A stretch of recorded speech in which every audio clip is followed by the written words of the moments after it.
Good afternoon. Anyway, welcome to our first lunch date with history this year to our beautiful space. You may notice we have a very special first lunch date with history, and I think it's appropriate. This is Women's History Month, and our speaker today is Jan Lauer, and you may have seen her book. She's going to be talking a little bit about her research into Edith Clarke, as well as a little story about the book itself, I would imagine, and some of the work that she's done, her research in the Clarke family. It's called The Brilliant Calculator: How Edith Clarke Helped Electrify America. And Edith Clarke was a mathematician, brilliant mathematician, and you'll learn about some of her other achievements in the lecture today. And I want to thank Martha Clarke, who introduced me to Jan. So with that, I'm going to introduce, by the way, STEM award-winning book. Let's give a warm welcome to Jan Lauer.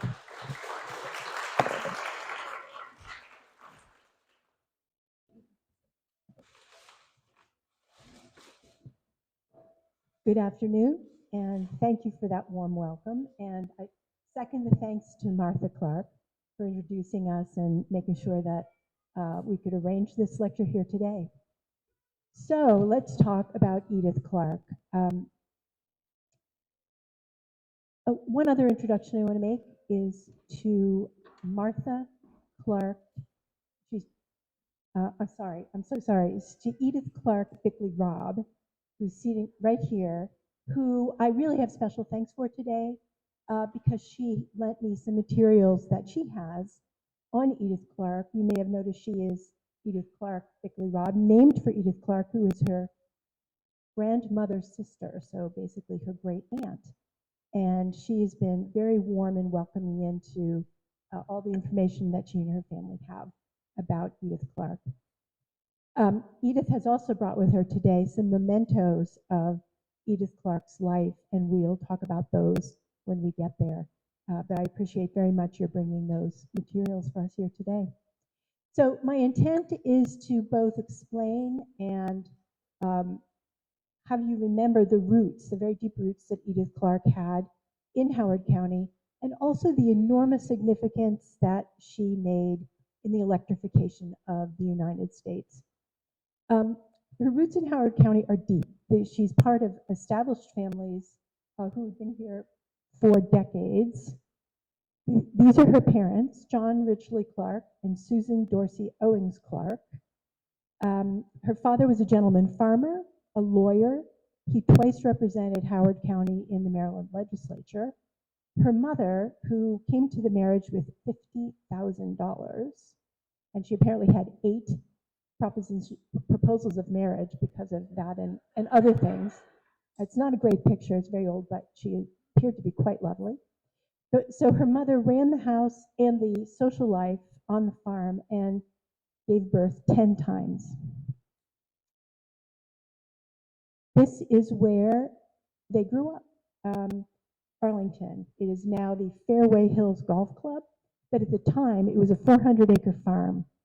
And Edith was born there on February 10th, 1883. She was the 7th child. And unfortunately, 3 children had died before she was born, including the firstborn son. That actually had a lot of meaning later in her life, as we'll see. Another one of the grandchildren of Edith's older sister, Rachel, I was able to interview before his death, Hugh McGill. He told me that Edith, whom he knew, she died when he was a teenager, so he knew a bit about her.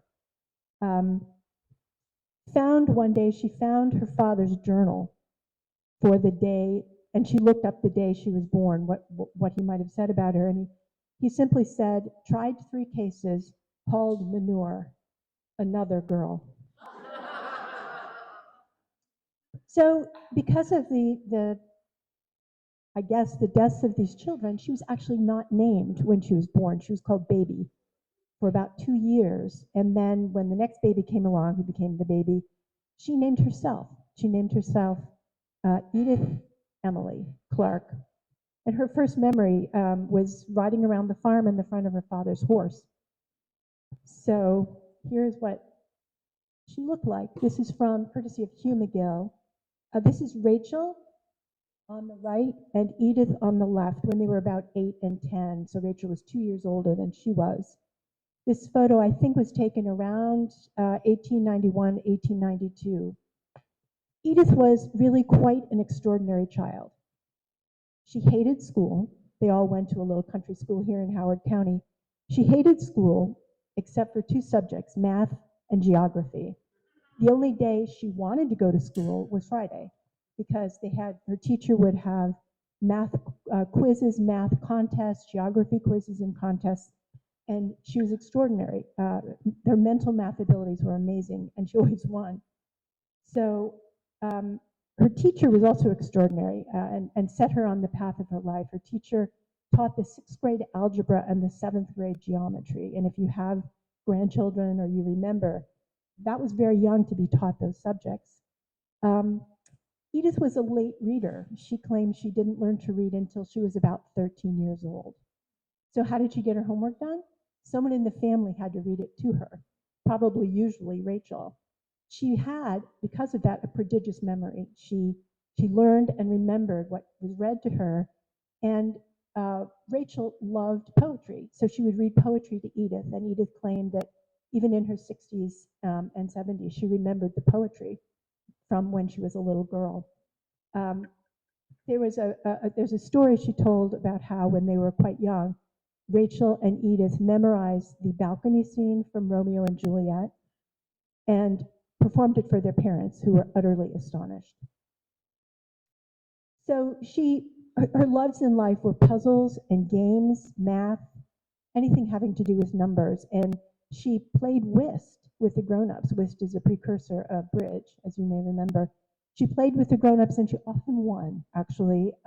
She was also really outdoorsy. She loved skating, swimming, and she decided early on that she wanted to build things. She wanted to build bridges, and she wanted to build canals and buildings, and she wanted to be a civil engineer. But girls didn't do anything like that at that time. So on Edith's 7th birthday in 1890, tragedy struck. Her father died at age 53. So she was 7. And 5 years later, her mother died at age 45. So at 12 years old, she was an orphan. Her oldest sister, Mary, ran the household. And her father's sister's husband, Adolphus Cook, known as Uncle Dolly, was the guardian for all of the children. Here's Edith. Oh, there we go. There's Edith on the right at 15. That's a friend of hers, no identity. But her Uncle Dolly insists that she be sent to Briarley Hall Female Academy, which is a boarding school in Montgomery County, Maryland, here, where she learned to be a lady. She learned piano, a little bit of Latin, a little bit of Greek, some math and science, nothing she didn't already know, geography, some literature. And she graduated there at 16 years old, which was the time to do that.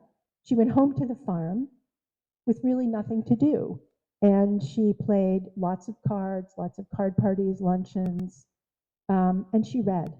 She read novels, she read histories, she read all about geography. She became utterly fascinated with other countries and other cultures. Then at 18, because she came of age then, she got an inheritance. And she remembered a story her mother had once told about a man she knew who spent his money to go to law school and became a brilliant lawyer. And Edith decided she was going to do something like that. She was going to go to college. Her entire family objected. They said, "You don't spend your principal, that's ridiculous." But she was absolutely determined. And so she hired a Miss Baldwin as her tutor. And she studied Latin again. She taught herself Greek, which actually later became hilarious because she did it by reading and not hearing. So when she did get to college, her Greek accent was hilarious, and her classmates laughed at her all the time for that. She studied literature, she studied history, she got ready for college as much as she could. And she applied only to Vassar College because she had read a novel in which there was a protagonist woman who supposedly had gone to Vassar and was a great mathematician. So she said, well, that has to be the place for me.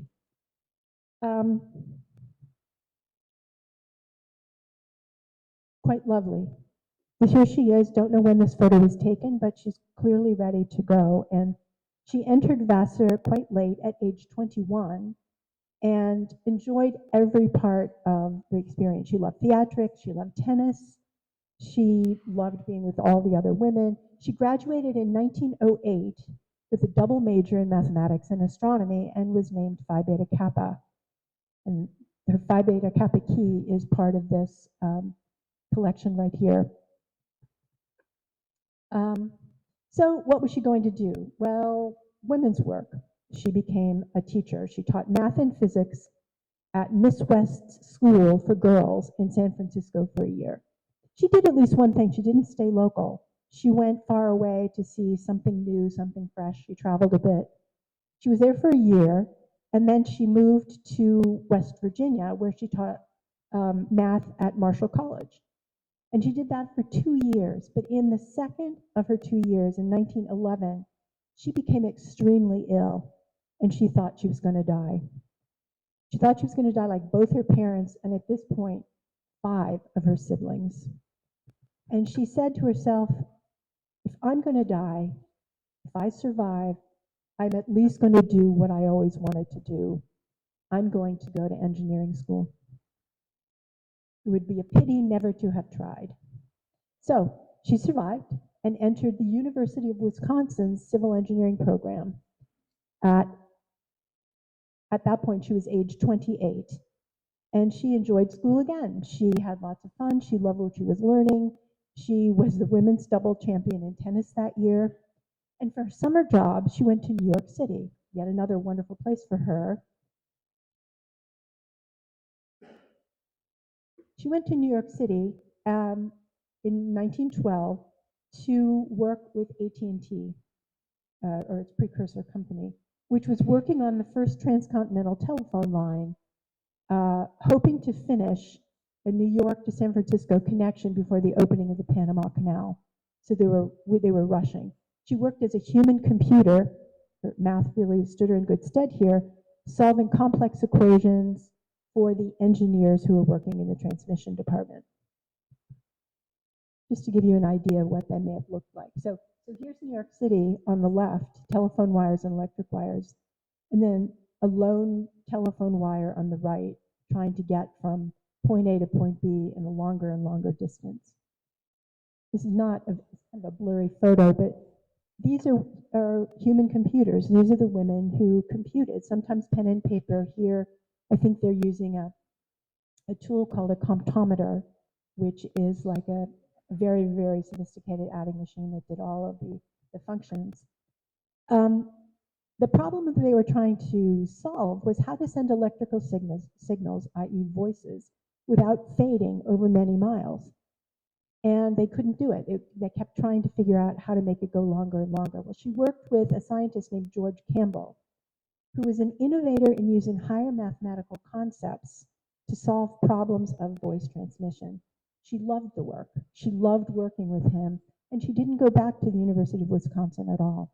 Within a year, she was the head of the computers, the female computers, and she even helped to invent a slide rule, a special slide rule to speed those calculations, something she very proudly reported on her sort of annual note to Vassar College about what she was up to.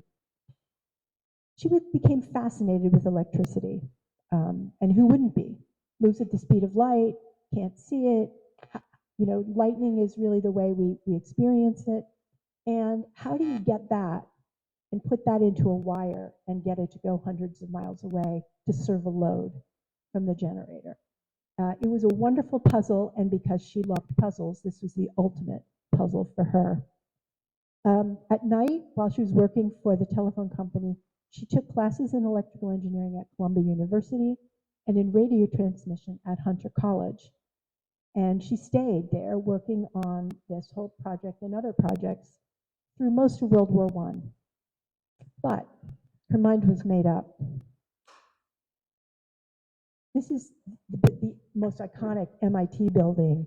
This photograph was taken in 1916, really right after this building was built. In spring 1918, she entered MIT. She had to spend about a semester kind of catching up with the seniors in electrical engineering. But then she immediately entered the master's degree program, Master of Science program in electrical engineering. She graduated with a master's in electrical engineering in 1919. It took her a year to do it. She was the first woman master's engineering graduate. She was 36 at this time. Her specialty was transmission line stability and the use of higher mathematic principles and concepts to analyze transmission lines.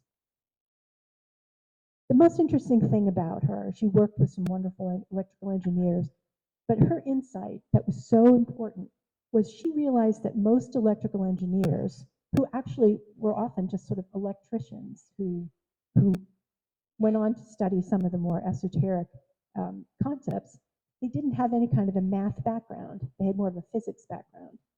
And she was determined to help them by using theoretical mathematics to simplify processes of transmission line design.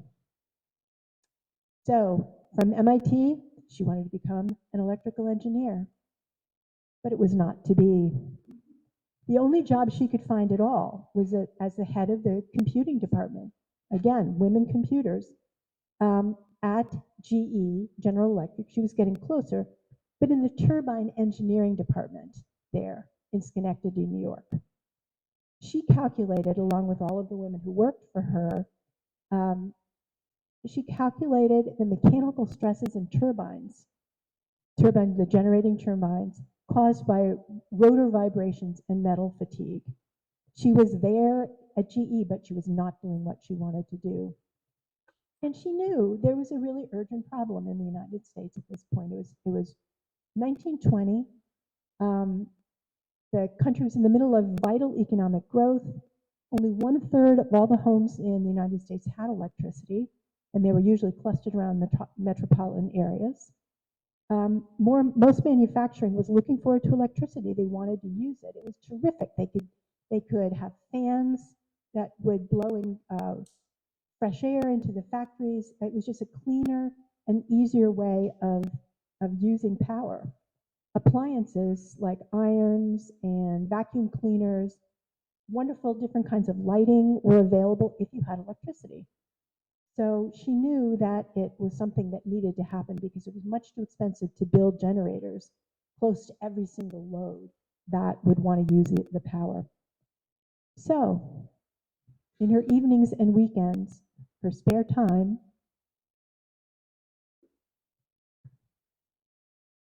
in 1920 and 1921, she invented this. It's a calculator. It became known as the Clarke Calculator.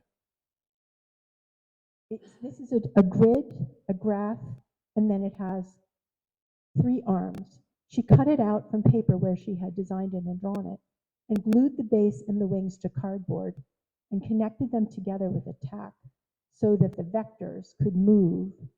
And the extraordinary thing that she did, that this did, was match up the numbers that needed to be calculated without having to do these massive, long, multivariable calculations that it would take every time a transmission line needed to be designed or redesigned.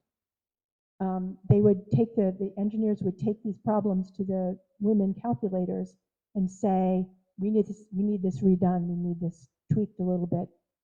This amazing pen and paper, glue and cardboard invention did it all. She indicated, and this is part of her, and this is the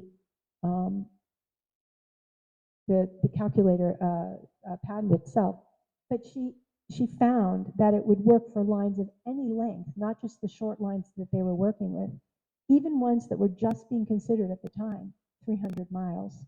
That was conceptually as long as I can imagine there. Her patent application, which she wrote, said that laborious calculations will no longer be needed. Quote, the results obtained with my calculator, as stated heretofore, are surprisingly accurate. She said, in fact, using the calculator, she found, was 10 times faster than anything that the human computers could do.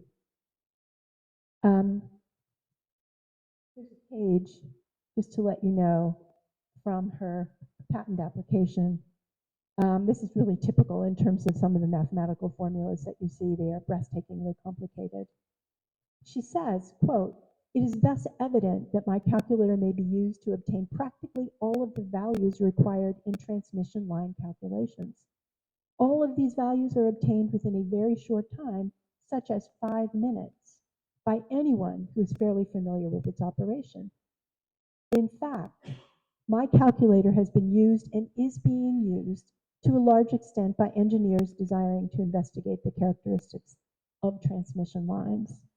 I find this actually to be a crucial fact in her life, in her professional life. So she couldn't get a job with the transmission engineers at GE, which is where she wanted to be. So she gave them her calculator to use, right? So in her application, she says, it has been used and it is being used by transmission engineers. So her lawyer filed her patent application on June 6, 1921. She must have been working on it for months in her spare time there. And at this exact moment of her life, she was age 38, she veered off. She had another adventure. Now, it's unclear whether she took a leave of absence or she quit GE. Some articles say she took a leave of absence, and some later interviews with her say, oh, I took a leave of absence. I'm not sure that she didn't just quit. We'll see here. So she decided to travel. She applied for this passport May 2nd, so it's a month before her patent application. The plan was to join a friend who had gotten a job at the American College for Girls in Constantinople, now Istanbul, to teach. And Edith Clarke was going to travel with her for the summer before the fall semester. So we're here in the late spring, June. And Edith found out that, in fact, there was another opening at the American College for Women, teaching physics. She knew all about physics. She applied and they said, no, I'm sorry, I don't think so. And she decided she really wanted this. So she wrote to every single teacher she had ever had in math or physics at Vassar, Wisconsin, MIT, and they wrote letters on her behalf, which she sent to the American College. And about a week after those arrived, she got a wire saying, you're hired. So she got the job in May 1921 before she filed her patent there. And the Women's College really wanted her. They sent a special letter to the State Department saying, hurry up with the passport. She may be taking the Orient Express to Constantinople. We want her. Let's make this happen. So that summer, she went right away in June. She sailed, I think, June 6th or 7th, and visited France, Switzerland, and Italy. Then she went to Istanbul, Constantinople, to teach. Had an amazing time there. The girls were from all over Europe and all over the Middle East. Many of them spoke 3, 4, 5, 6 languages. And they loved her. They thought she was just wonderful. At Christmas, she went to Egypt. She rode a camel. And in the summer and fall, after that school year was over, of 1922, she visited Austria, Germany, Holland, and England. And so I just want to point out this beautiful artifact from Edith Clarke, Bickley Robb, is a pot that she brought home from Turkey when she was there, and Edith now has. So she went back, returned home November 1922, and GE said, so we'd kind of like you to join us in the engineering department for transmission. Would you come back? And she said, yes. And they said, but 1 month, you get 1 month to just test this out and make sure it works. The one thing she didn't have to do was take what was known at GE for years as the test course. So anyone who was hired by GE, any engineer, had to take a test course for several weeks or months before they would then become a full-fledged engineer there.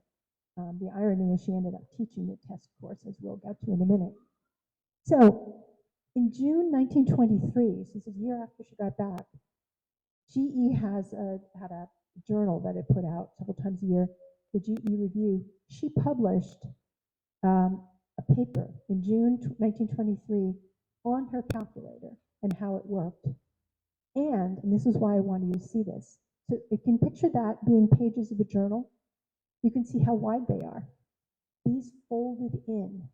She insisted that her paper be accompanied by a pattern for her calculator and instructions for how to cut it out and use it. And so the journal had to be printed specially to fold this paper in both of these cases. So everyone now had this who subscribed to the journal or could get it from the library. Everyone in the country could use it. She gave it away. Her patent was still pending. She didn't receive her patent until 1925. She gave this to the country for the good of transmission development in the United States. So there it is. On September 1st, 1925, she received her patent for the calculator. And down here is, courtesy again of Edith, the original patent that's framed. Yeah. So in February 1926, she did get along. She did stay at GE. She was still researching, inventing, writing, and she was the first woman to deliver a paper to the annual meeting of the American Institute of Electrical Engineers in New York City. She was the only female engineer among 1,000 male engineers. She stands up to give this paper, and you could have heard a pin drop. It was absolutely silent. So her paper was about, at the time, mathematical models only applied to small transmission systems. But what she did was applied a mathematical technique called the method of symmetrical components to model a power system and its behavior of any size. So you could take a small system and you could simply expand it using her mathematical formulas and calculations. And that was going to make it really easy to be able to deal with both larger systems under construction, but also smaller systems that were being combined together to make a larger system there. There were reviewers of all the papers, other people who listened and then gave a review about how the paper was received. That paper was deemed to be, quote unquote, of critical national importance. She was also interviewed by a female reporter in the New York Times who thought it was quite wonderful that she was this unusual beast, a female electrical engineer. In May 1926, she published another paper in the General Electric Review called Simplified Transmission Line Calculations. And in that, she developed a series of graphs using her mathematical theories that were extremely accurate to use in designing transmission lines. Then, because she was still loving geography, fascinated by other cultures, wanting to have her own adventures, she took 3 months off. She was 45 years old. She took off 3 months in the summer of 1928 and traveled with her nephew, John Pugh, the son of her oldest sister, Mary, to Alaska and the Yukon Territory above the Arctic Circle. So this is kind of interesting because this is a postcard she sent back that she wrote, and she talked about the fact that they didn't have any reservations anywhere, not like there were a lot of hotels. So they ended up sleeping on a boat one night. They ended up sleeping in the lobby of a lodge one night. She was quite an adventurer at that point.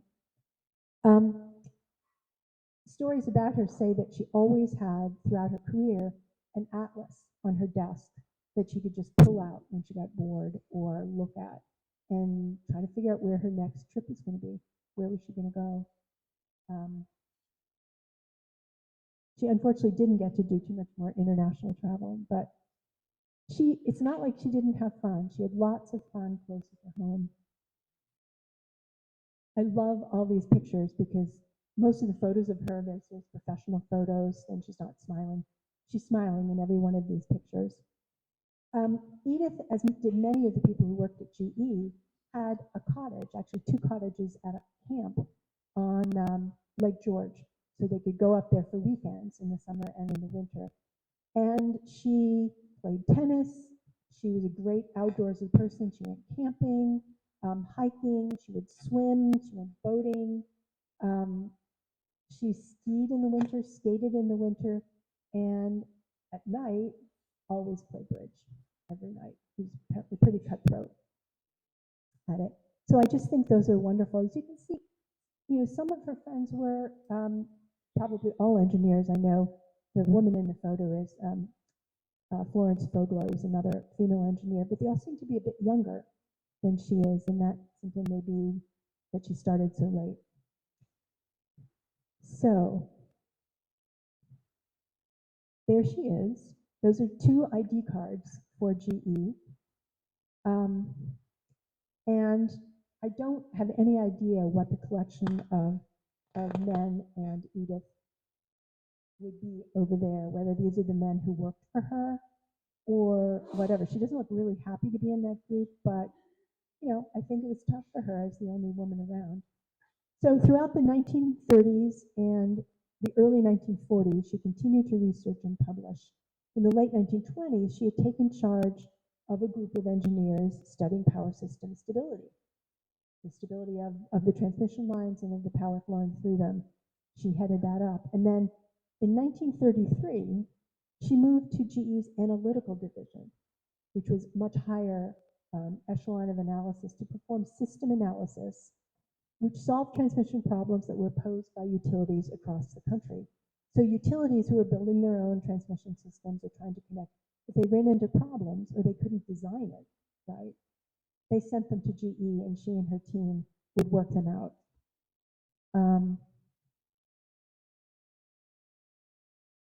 One of the tools that she used in order to do that was this, called a differential analyzer. It weighed several tons. There were 2 of them in the country, one of them at MIT, which she used, and one of them at the Moore School of Engineering at the University of Pennsylvania. During the 1930s, she was one of the very few engineers that was permitted to program and use the MIT differential analyzer. This is actually an early precursor to ENIAC. The one was at the Moore School at the University of Pennsylvania really was the precursor to the ENIAC computer that was developed there. It's a mechanical computer. It has electric motors, gears, and shafts that are all part of it.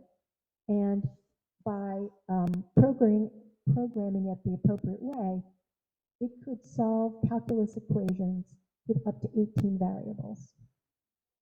So not a lot of people got their hands on it. Altogether, she researched and wrote or co-wrote 19 technical papers between 1921 and 1923, and 1951. This picture was in the Vassar newsletter in 1942, so this is sometime before 1942. I'd like to think one of those books on her desk is an atlas. You'll see. She also helped build something really kind of unique called a network analyzer at GE. And the network analyzer was the big machine that is recognized as the precursor for smart grid technology. So now all of the electric utilities in the country have what's known as a smart grid, where they can send signals and questions out to the farthest reaches of the transmission system and get information back on stability, weather, stress on the wires, and that kind of thing. Well, her network analyzer looks like that. And it was this wall of just a large computer, and you could feed in, you could program in information, and it would tell you how a network would operate and work. So there's a wonderful Interesting, though, there's a guy standing next to her, but a wonderful newspaper article about it there from 1939.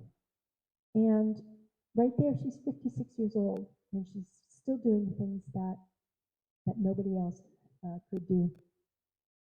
She taught classes at GE, as I said. From the time she was hired as an engineer, she taught all of the incoming electrical engineers, the men. So she took notes, she had notes, she developed the lectures, she had courses and classes for them in all of her methodology. And actually, GE was eventually pretty proud of her. GE ran this ad during the World War II with a drawing of Edith teaching the engineers there. And talking about her as being the star that she actually was for them. During all of this time, she applied for and was granted 2 other patents. One for an invention of a method to control how much electricity can be pushed into a power line so that it can be used and moved safely at its maximum limit, and then one for a new type of electric circuit. So after she was done teaching, she collected her notes and her lectures to the GE engineers into a book, which she published in 1943. I'll show that to you too. There you go. It's a tome, over 500 pages, and it became the standard electrical engineering text for decades, used in every electrical engineering program in the United States, and it became the standard reference book for any practicing engineers in the country, also just for decades. This became, because of its widespread availability, a huge, huge contribution to electrical engineering in general. So on July 31st, 1945, Edith retired from GE at the age of 62 and returned to her roots here in Howard County. She bought a 107-acre farm near the family farm on which she grew up, and her farm was run again by her nephew, John Pugh, who was really a right-hand helper to her. But she wasn't done.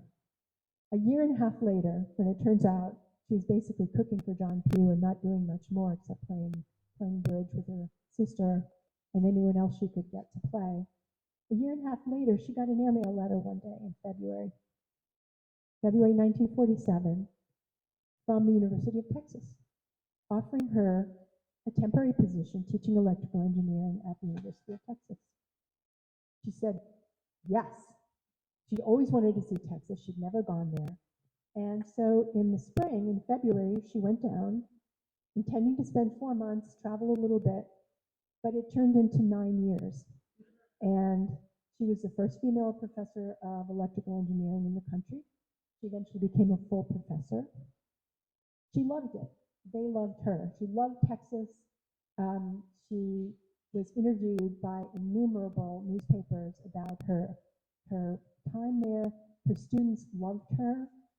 She had undergraduate students, graduate students. She helped with theses. She helped foreign students come and learn, get their electrical engineering degree. She had fun there too. She was the judge of the intramural women's posture contest every year.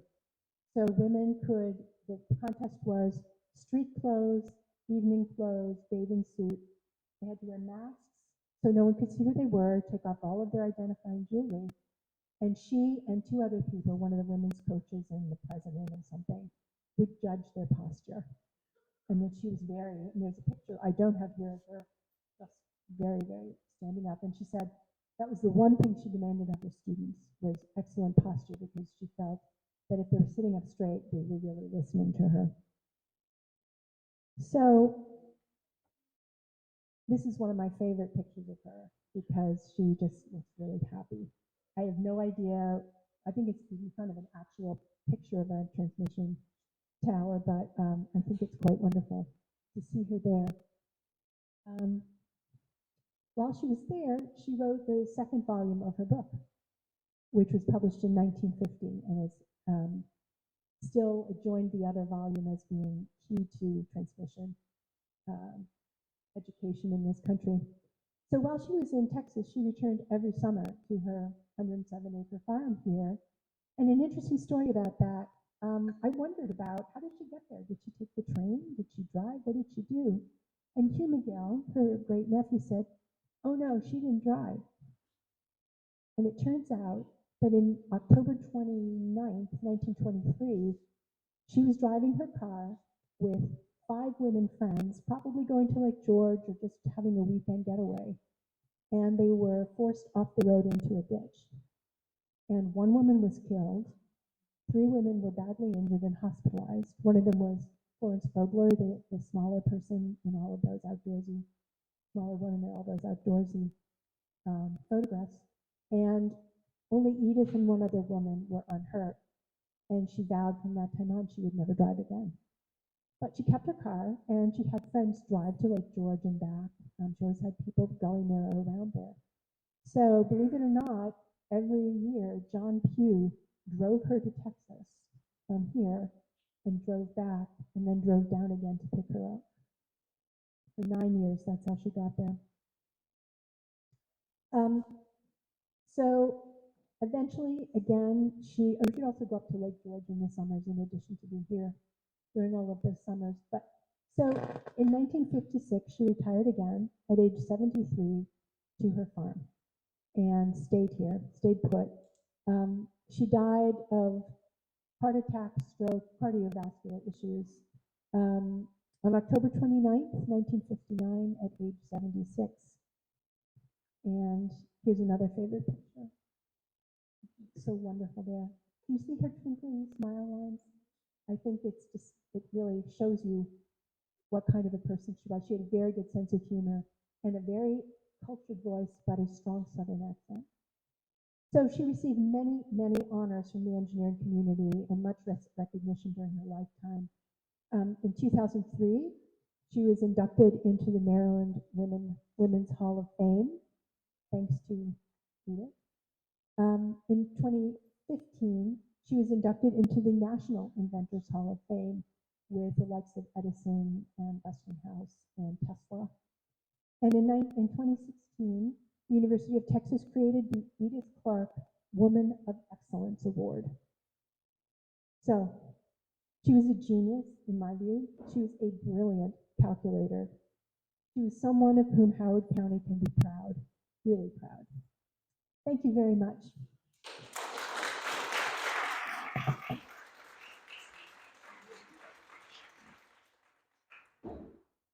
Time for questions? Yes. She did not. She did not ever marry, and who knows why that was? It's very possible that having seen what her mother went through, she may or may not have wanted to have all those children. And also, she was very single-minded about what she wanted to do. I mean, you can see this string, that passion through her life. She wanted to be a civil engineer when she was a little girl. She didn't quite have the courage to do it. And then when faced with her own death, she said, what am I waiting for? And she was so passionate about it and so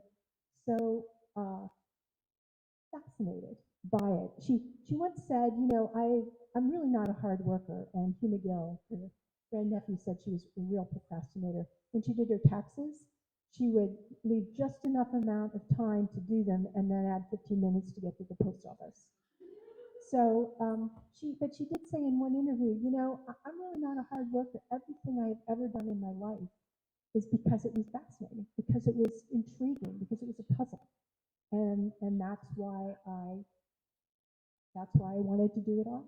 So no, she didn't marry, and I don't know what would have happened to her if she had. She may not have done this. There you go. Yeah. Yes. About my writing my book.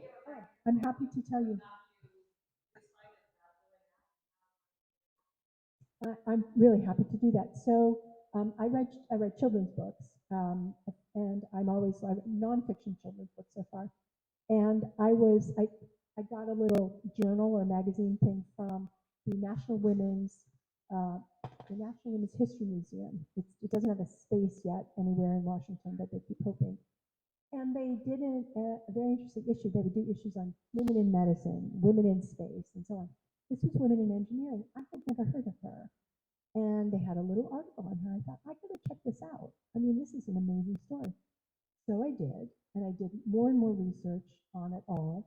And then I went through Ancestry.com to find someone in this area. I had no idea about all the Clarkes in this area.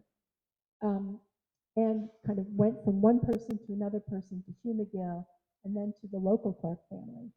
And did as much research as I could, wrote a draft of this book, which is for children in second to fifth grade. And it has a lot of back matter, a lot of author's note, and some timelines and some other things for kids. And was fortunate enough to sell it. And I'm going to just step away and brag here for just a bit of a second. The book has been named a Junior Library Guild Gold Standard Selection.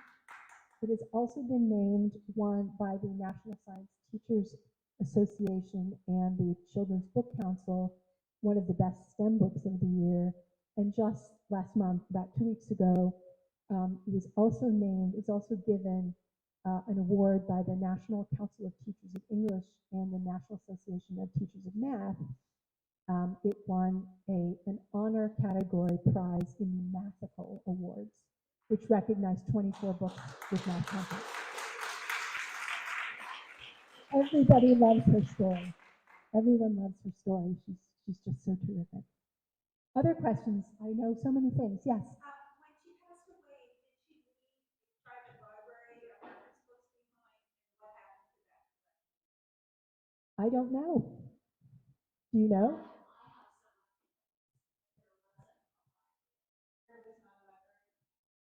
Remember, she was a farmer by that time, and she may have left her books with the University of Texas if she was there.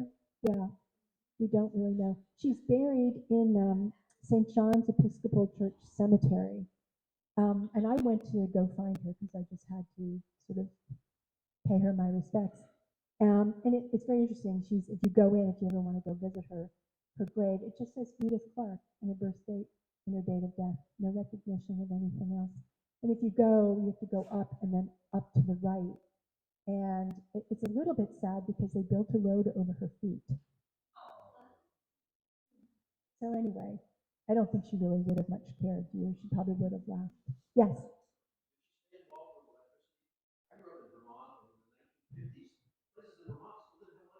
They didn't. They didn't have electricity. And I think that was actually one of her concerns because I know a little bit about that. You probably later on had an electric cooperative of various towns that served you because in the 1920s, there were a lot of investor-owned utilities that would build the generators and they build the transmission lines, but they didn't want to go way out to the small towns. They didn't want to go out to the farms. And so none of those folks, and there's a timeline that covers all of this in the book.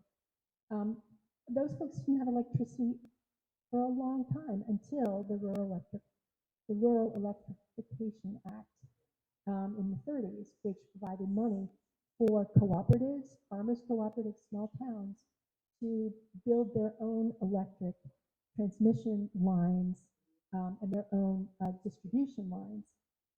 And that was one of the concerns she had, that everybody should get electricity regardless of where you live. So getting it out there was a key feature of everything she believed in. Anything else? Thank you so much. Thank you.